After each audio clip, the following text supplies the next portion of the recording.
Making the decision of who to trust with your little one often isn't easy. When that mom or dad drops off their kids each morning, they have a certain expectation that their children are left in good hands. Missouri leaders believe a pair of new laws will ensure providers are held accountable and parents have important information to help in their decisions. Up until now, there was hardly any way for parents to tell the difference between an unlicensed operation and an outstanding provider like this one.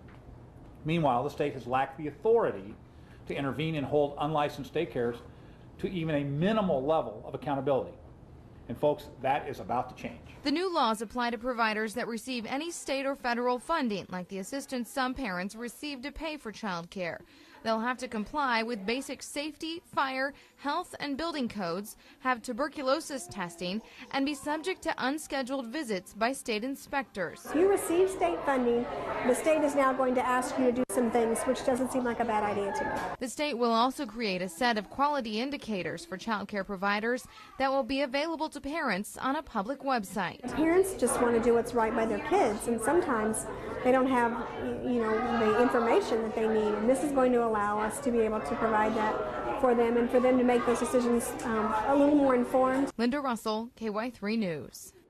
Tonight, Governor Jay Nixon was in Springfield signing legislation into law that will help victims of child abuse and neglect. Nixon signed 5 bills into law today at Little Angels Learning Academy. The new laws were written to protect children by improving Missouri's child care system.